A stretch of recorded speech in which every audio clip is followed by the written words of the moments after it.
Olá, boa noite. Vamos aos destaques do Jornal da Fonte. Polícia Civil apresenta suspeito de matar mulher a marteladas. Homem é preso tentando comprar vaga em concurso da Saneago. Carreta carregada com 23 toneladas de sucata pega fogo na BR-153. Inflação em Goiânia sobe no mês de janeiro. Índice foi puxado por despesas pessoais e alimentos. E ainda você confere entrevista com o novo secretário de Indústria, Comércio e Serviços de Goiânia. As principais notícias do dia você confere agora no Jornal da Fonte.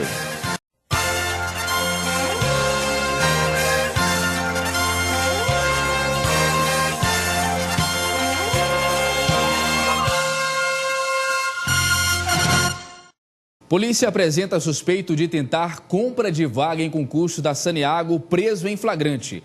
O homem teria negociado o cargo de agente administrativo por R$5 mil.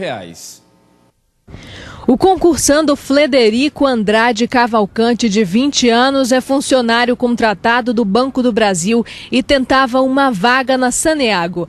Após a anulação do concurso no ano passado, quando ele teria acertado 39 das 40 questões, Flederico passou a entrar em contato com o presidente da comissão do concurso da Saneago, exigindo uma vaga na empresa. Ele alegou que no concurso anterior, que foi anulado, de 40 questões, ele teria acertado 39. Então, nesse último concurso realizado, de 40 questões, ele teria acertado 17.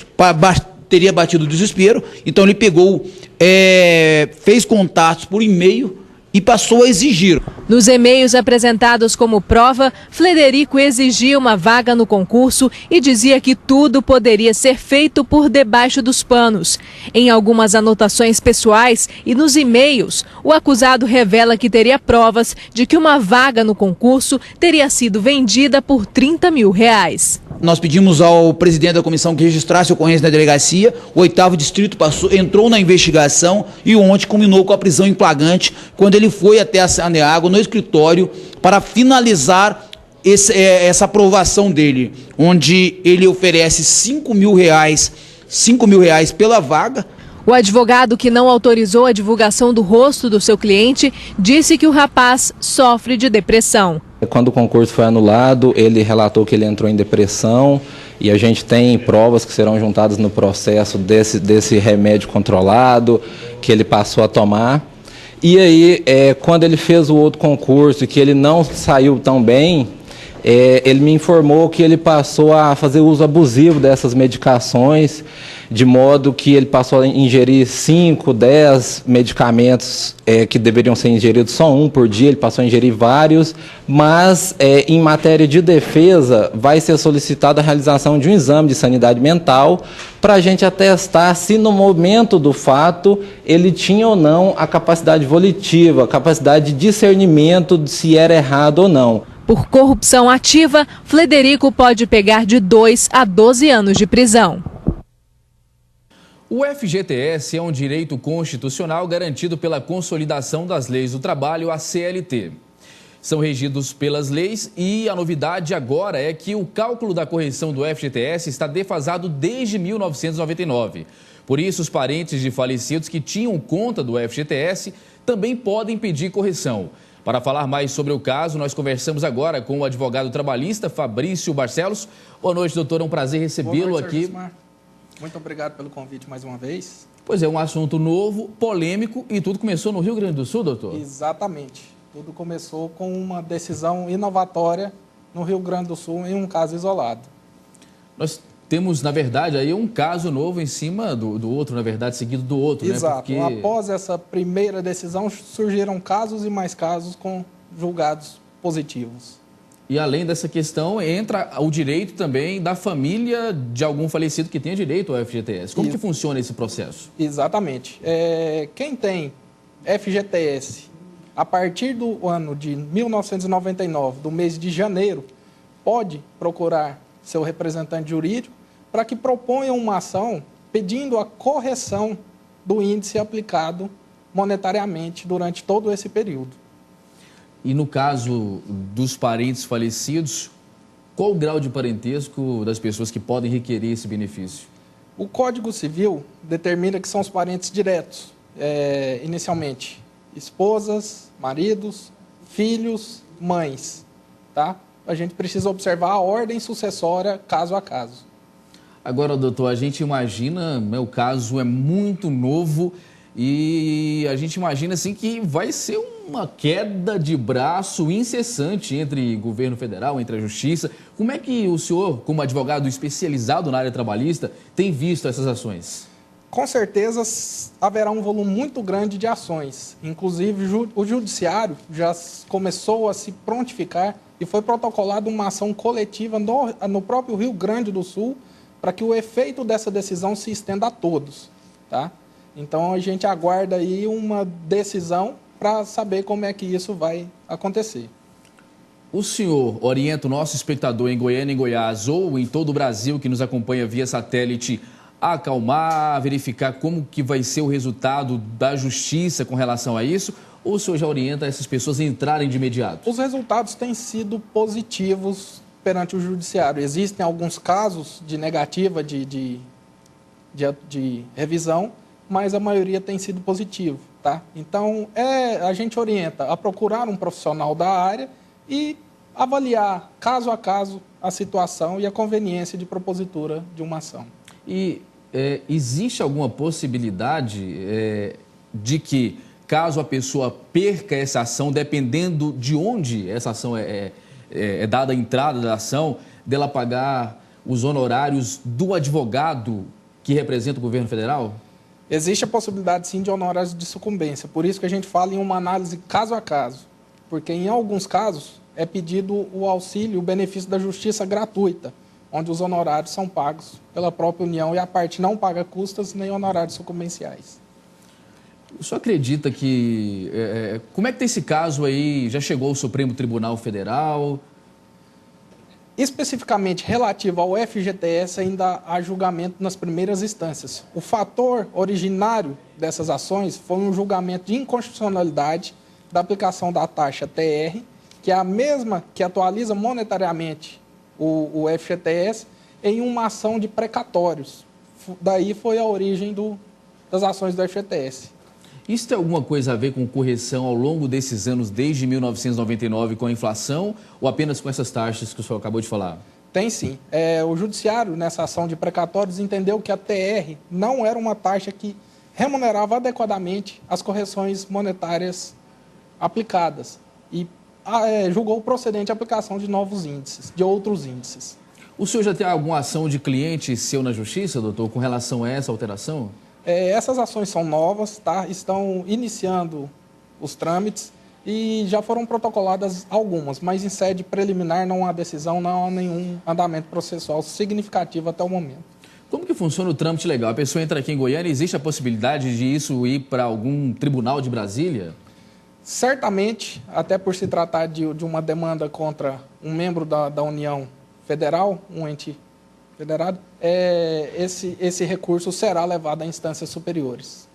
Muito bem, esteve conosco aqui ao vivo no Jornal da Fonte o advogado trabalhista Fabrício Barcelos, falando de um assunto polêmico que teve mais uma inserção aí dentro da lei, que é essa alteração do FGTS para as pessoas que têm direito ao benefício desde 1999. Agora, os parentes de falecidos também podendo dar entrada nesse processo. Doutor, uma boa noite para o senhor e muito obrigado pelos esclarecimentos. Obrigado. Quase 11.400 alunos de diversas instituições de ensino superior foram incluídos hoje no programa Bolsa Universitária. Com os beneficiados dessa quinta-feira, o programa Bolsa Universitária, criado em 1999, já contemplou 143 mil estudantes, sendo que 15 mil recebem o auxílio atualmente.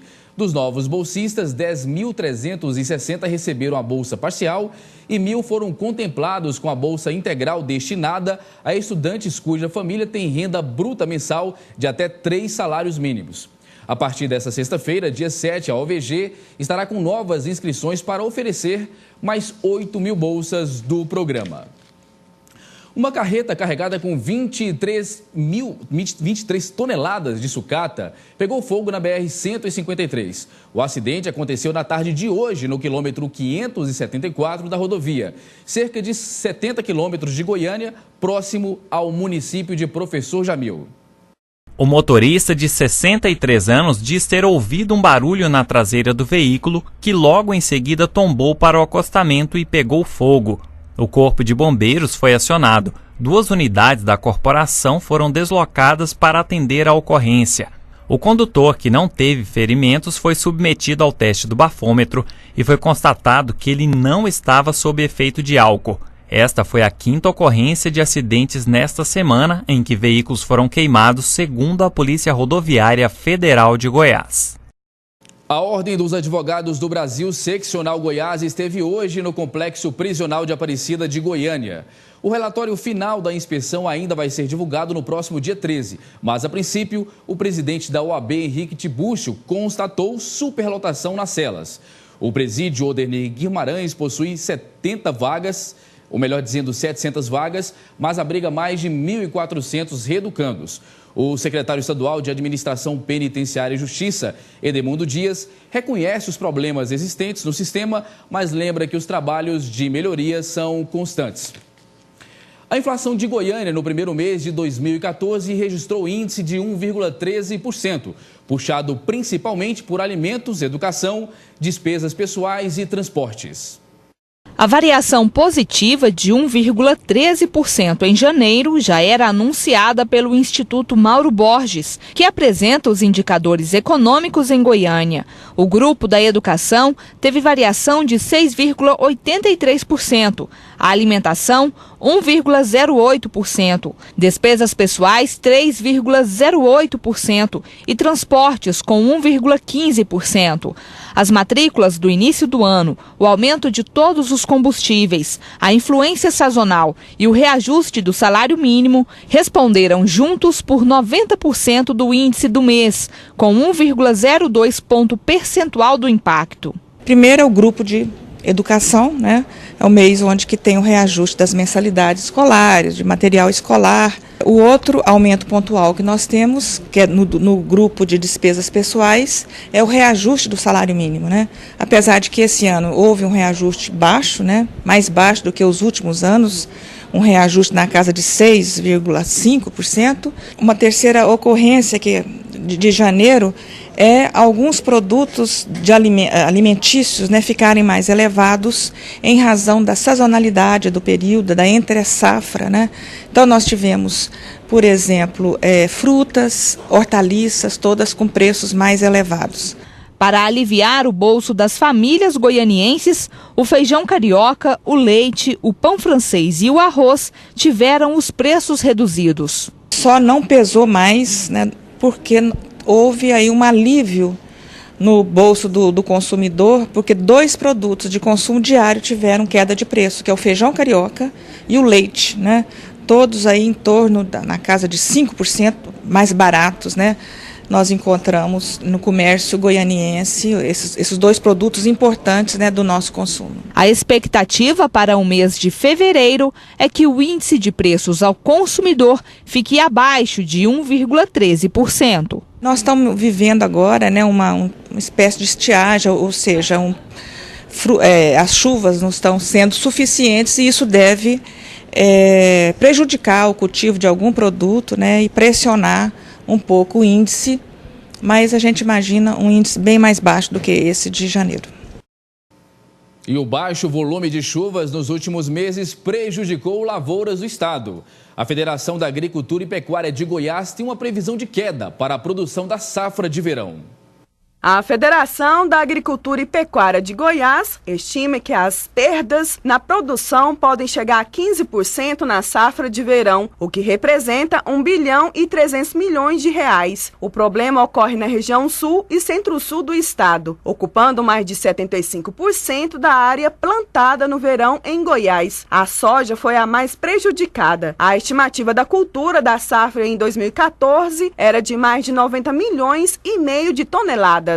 O prejuízo extremamente grande aos produtores e a todo o estado de Goiás. As chuvas esparsas de janeiro não foram suficientes para recompor o solo, afetando diretamente a produtividade das lavouras. E o problema deve persistir na safrinha, já que os próximos meses também deve chover baixo do normal. De acordo com o diagnóstico, o prognóstico da previsão de tempo, para o mês de fevereiro e março, o índice pluviométrico deve ficar bem abaixo da média. Em fevereiro, nós esperamos uma média de 10 a 70 milímetros de chuva para o estado inteiro. Em março, consequentemente, também a tendência é essa, ficar bem abaixo da média. Para evitar prejuízos, os produtores precisam adotar algumas medidas. Muita cautela. Os custos de produção aumentaram muito nos últimos tempos.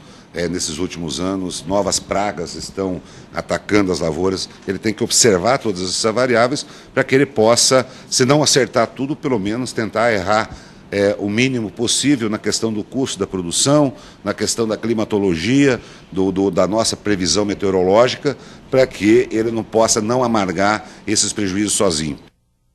Na semana passada, o prefeito Paulo Garcia anunciou mudanças no secretariado com a nomeação de 17 novos auxiliares que agora fazem parte do primeiro escalão da gestão municipal. E com as alterações, o advogado e especialista em várias áreas do direito, Giovanni Bueno, assumiu a Secretaria Municipal de Indústria, Comércio e Serviços, a CEMIC, que substitui a antiga SEDEM. E é justamente com o novo secretário que eu converso agora. Secretário, boa noite, é um prazer recebê-lo aqui no Jornal da Fonte. Boa noite, é sempre um prazer estar aqui nessa casa, uma casa de comunicação e que tem prestado relevante serviço à comunidade goiana e principalmente à goianiense. Pois é, secretário, o senhor assumiu recentemente, há poucos dias, melhor dizendo, e já começou com algumas ações?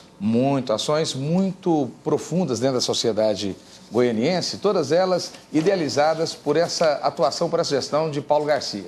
O prefeito, ele nos convidou para poder estar à frente da Secretaria de Indústria e Comércio, dando para a gente algumas diretrizes. A diretriz principal, interlocução com a comunidade.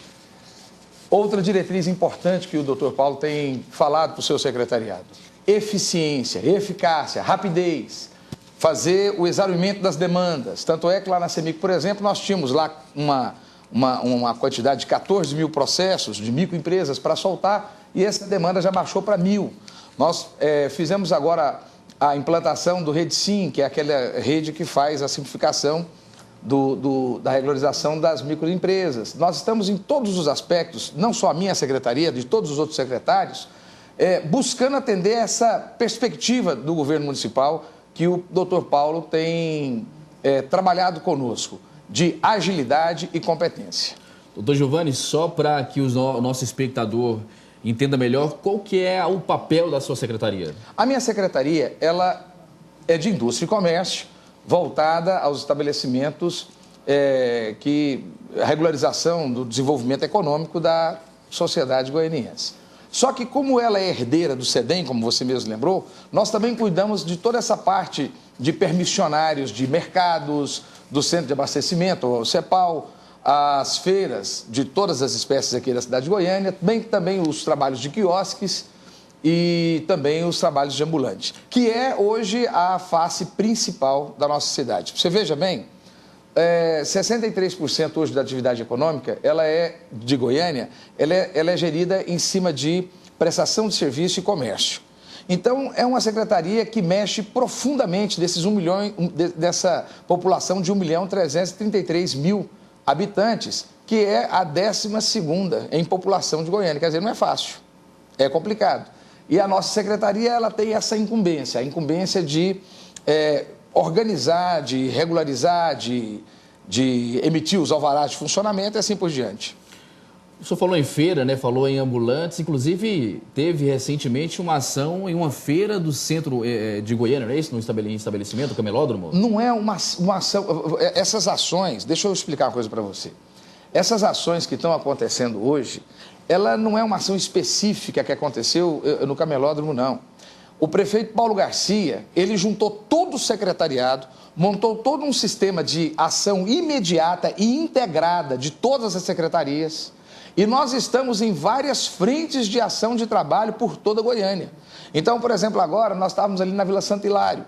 Então chega ali a Secretaria CEMIC conversando, tendo interlocução com cada um dos comerciantes, orientando, a Secretaria de Fiscalização organizando, trazendo informações quando há irregularidade ou irregularidade grave, fazendo a autuação, orientando também. Você tem a Comurg fazendo a roçagem, fazendo o ajeitamento das praças, e enfim, você tem todas as secretarias trabalhando conjuntamente num esforço do aperfeiçoamento da prestação de serviço público à sociedade. Agora, aproveitando que o senhor citou essa questão da frente de trabalho, né, o que tem acontecido, e não é a primeira, já é a quarta ou quinta, se eu não me engano, como que o senhor avalia a postura do prefeito Paulo Garcia, né, que já inicia um ano com um novo secretariado, 17 novos secretários, e aí, estando corpo a corpo aí com as pessoas, inclusive com essas frentes de trabalho? Eu me sinto um privilegiado. Eu fui gerente na Caixa Econômica Federal, trabalhei na Caixa durante 14 anos, eu tive também várias atividades profissionais dentro da como empresário, como advogado, e já pude trabalhar com várias equipes e também ter contato com vários líderes. Olha, essa experiência ao lado do prefeito Paulo Garcia tem sido para mim reveladora e transformadora, porque o prefeito, no ano de 2013, ele estruturou o governo municipal. Ele veio organizando as secretarias, fazendo planejamento, fortalecendo, verificando a sua estrutura. E ele parte para o ano 2014 para fazer a integração de todo o seu plano de governo. Você veja bem, nós já estamos no segundo ano, ele já cumpriu 25% de todo o seu projeto de governo. E agora, com essa atuação sistemática em vários setores de Goiânia, eu creio que nós conseguiremos atingir o plano de governo estabelecido para essa gestão de Goiânia sustentável. Eu acredito que nós devemos encerrar até metade, no máximo, na conclusão do ano que vem. E temos o outro ano, o último ano, para as grandes inovações. Então, eu vejo que o prefeito Paulo Garcia, ele soube, como um excelente administrador, ele soube olhar para o projeto que ele tinha de trabalho, ele soube formar a sua equipe de primeiro momento e buscar uma nova equipe, que é essa que ele estabeleceu, foi apresentada na semana passada.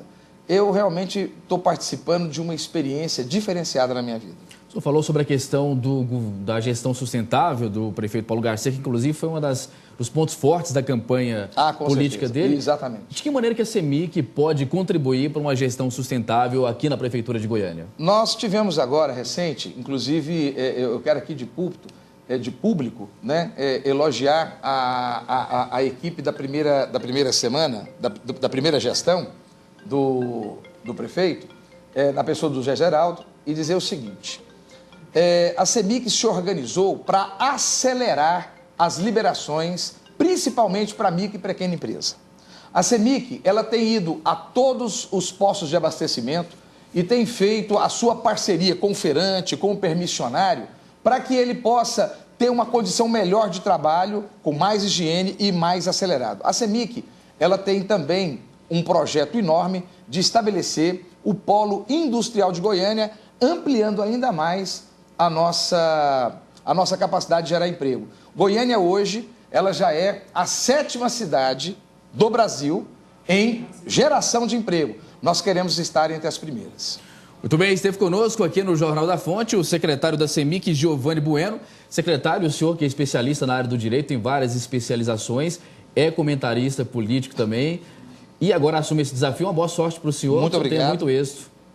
Foi um grande prazer estar aqui, a Fonte TV. Quero deixar um abraço aí ao apóstolo César Augusto, deputado Fábio Souza, que sempre nos recebeu aqui nessa casa com uma grande respeitabilidade. E estamos aqui à disposição da população. Você, muito obrigado por você que acreditou nesse governo, continua acreditando e espere. Paulo Garcia tem muita coisa boa para a nossa sociedade. Uma mulher de aproximadamente 60 anos morreu após ser atropelada por um ônibus do transporte coletivo.